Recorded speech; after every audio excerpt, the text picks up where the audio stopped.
Chain Nawada के मुखिया विकास कुमार सिंह उर्फ बबलू सिंह सह जन सुराज के नेता एवं प्रखंड प्रभारी विकास कुमार सिंह ने जन सुराज पार्टी को बहुत तीव्र गति से जनसंपर्क अभियान चला रहे हैं और इनके द्वारा पार्टी में हर वर्ग के लोगों को जोड़ा जा रहा है। और आगे इन्होंने क्या क्या कहा, आइए आपको सुनाते हैं। NP24 के लिए प्रमोद कुमार सिंह की रिपोर्ट। आने वाला बिहार विधानसभा चुनाव को लेकर के एक खासकर रफीगंज विधानसभा क्षेत्र वासियों के लिए कैसा मुद्दा लेकर के जन स्वराज पार्टी उतर रही है, जिससे लोगों के बीच आपको ये होगा?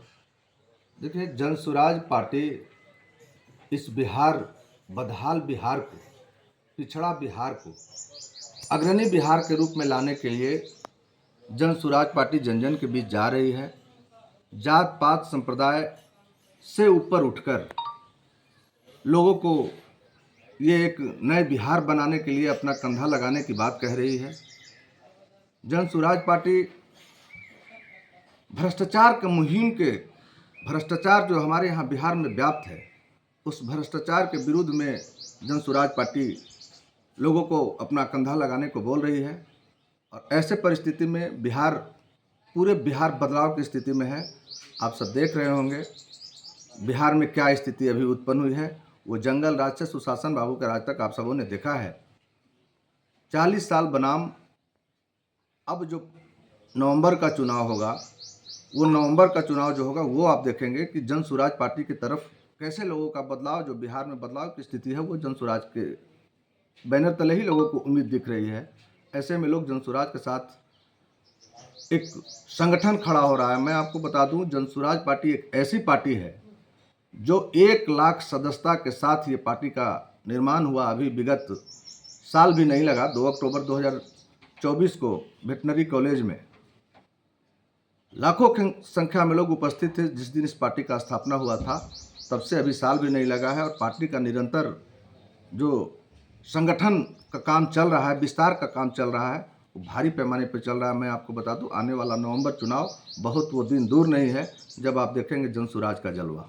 एक तरफ एनडीए सरकार है और एक तरफ महागठबंधन की सरकार है। अपने सारी चीज़ों को झोंक करके वो लगे हुए हैं। ऐसे में आपकी पार्टी जन स्वराज पार्टी क्या उम्मीद लेकर के कैसे आप उन लोगों को विश्वास जीतेंगे जनता को? आप देख लें, वो जंगल राज जिसको कहते थे पूर्व में, उस जंगल राज के विरुद्ध में जनता ने जंगल राज से निकलने के लिए सुशासन बाबू को लाई थी। और आज वो सुशासन बाबू कभी पलटकर उसी जंगल राज को मजबूत करते हैं और कभी इधर कूद करके एनडीए की तरफ आते हैं। ऐसे में जो पहल कांग्रेस की थी, अपने चंद लोकसभा के सीटों के लिए राजद के हवाले बिहार को छोड़ दी थी, आज सेम केस भाजपा कर रही है। अपने लोकसभा में कुछ सीटों के लिए नीतीश कुमार के हवाले बिहार कर दी है। और जो बिहार में बदहाली है, बिहार सबसे पिछड़ा राज्य आपका बिहार है। और इस पिछड़ापन से, इस बदहाली से निकलने के लिए तमाम बिहारी, मैं आपको बताऊं, अभी नवंबर में जो 4 विधानसभा में उपचुनाव हुआ था, उस चुनाव का रिजल्ट आप सब देखे होंगे।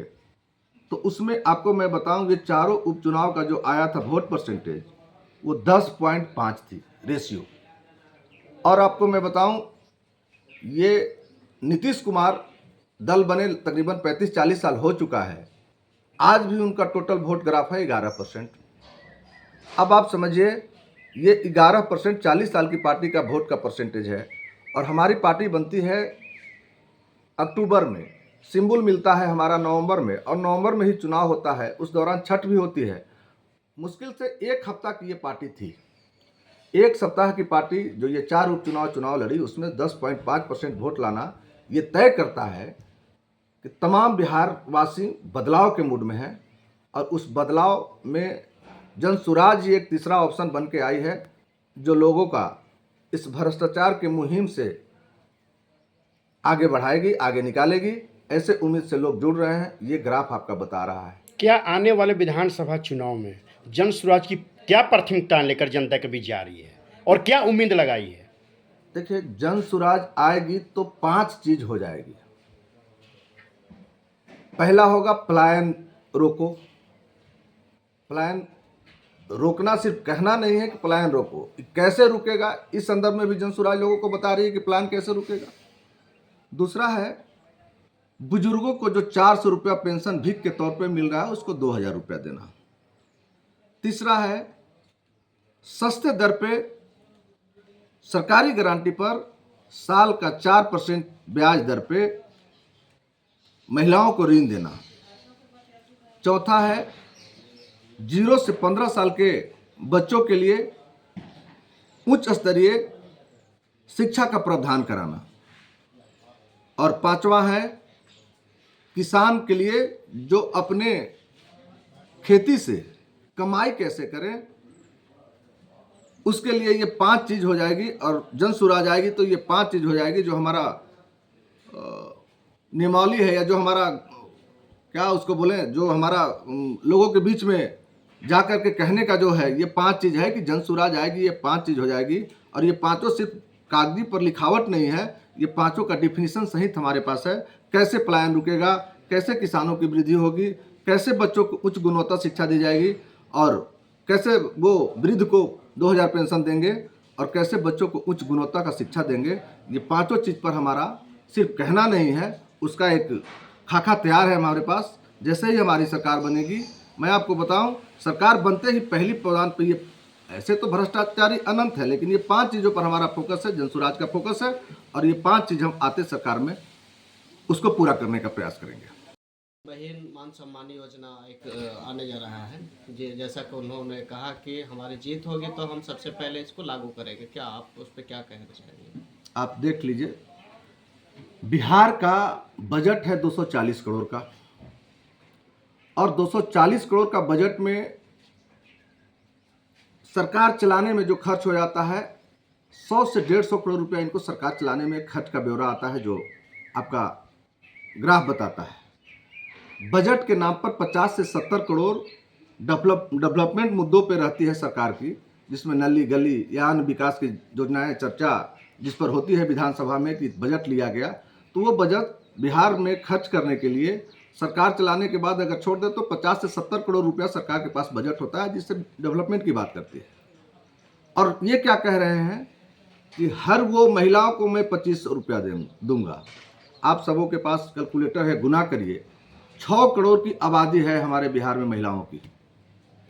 6 करोड़ की आबादी में अगर 6 करोड़ गुने 2500 आप करते हैं तो तकरीबन 150 करोड़ रुपया इनको देना है। अब आप सोचिए, जिस बिहार में 70 करोड़ की बजट है उसमें ये 150 करोड़ रुपया देने की बात कह रहे हैं। कहीं ना कहीं बिहार के लोगों के साथ ये छल नहीं कर रहे हैं तो और क्या कर रहे हैं भाई? ये और पैसा आप कहाँ से लाएंगे? क्या आप अपहरण उद्योग चालू करेंगे? आखिर ये पैसा आएगा कहाँ से? ये इनका माई बहन योजना लोगों को झलावा है। इनको बस यही चाहिए कि अपनी माँ के लिए MLC तैयार करें, अपनी बहन को सांसद बनाएं।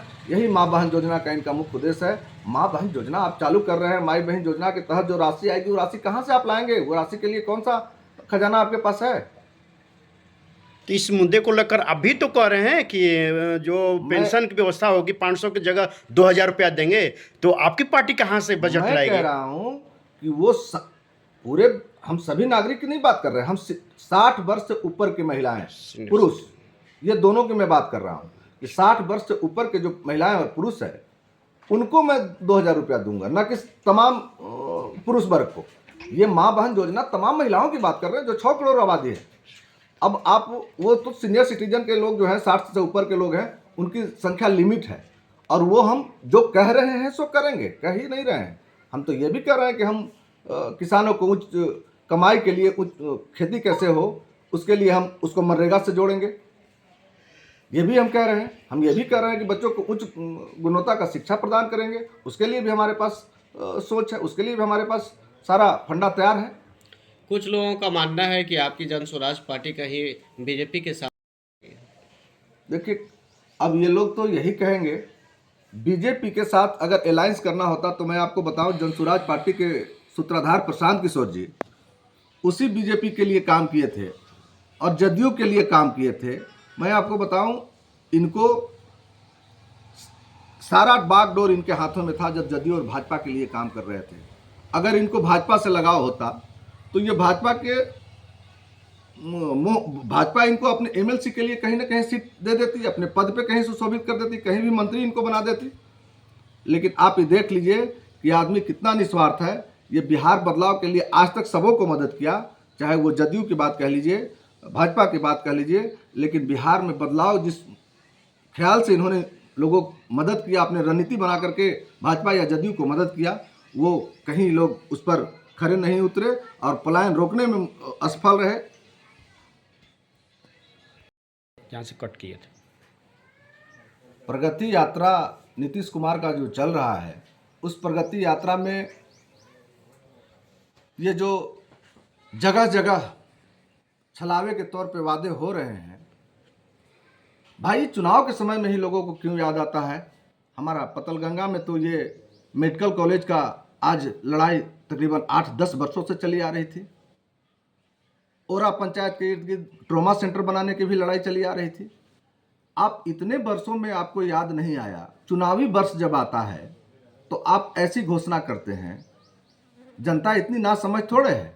मैं आपको बताऊं, नीतीश कुमार ये भी भूल जाएंगे कि मैंने कहाँ प्रगति यात्रा के दौरान वादा किया था। हमारे नेता प्रशांत किशोर कहते हैं कि वो अपने मंत्रालय में जितने भी मंत्री हैं, उनके मंत्री का कौन कौन सा विभाग है, ये अगर वो बता दें तो हम अपना जन स्वराज का बंडल को बांध करके उनके साथ हो लेंगे। ये तो पूरी रूप से रिटायर्ड है। अब ये अंतिम वर्ष है माननीय नीतीश कुमार का। ये चाह रहे हैं कि इस तरीके का लोक लुभावन वादा कर ले। हमको रहना तो है नहीं, घोषणा हम कर देंगे ताकि आने वाला जो सरकार होगा उसके ऊपर उंगली उठाएंगे कि हमारे कार्यकाल में ही हमने कहा था। भैया आपने कहा था तो आपको याद कब आता है? 11th आवर में, जब आप जाने की बारी आपकी आती है। पहले अगर आप किए होते तो लोगों को समझ में आता कि नहीं, बिहार के मुखिया नीतीश कुमार हम सब जिलावासियों के लिए तोहफा दिए। लेकिन ये जाते जाते आप तोहफा दे करके कहीं ना कहीं एक लोगों के दिल में फिर से जनता, भोली भाली जनता को उलझाने का कोशिश कर रहे हैं। ऐसा कहीं कुछ नहीं होगा। प्रगति यात्रा के दौरान किया हुआ इनका वादा टाय फीस हो जाएगा। ये चुनावी शगुफा था जो लोगों को मिल गया।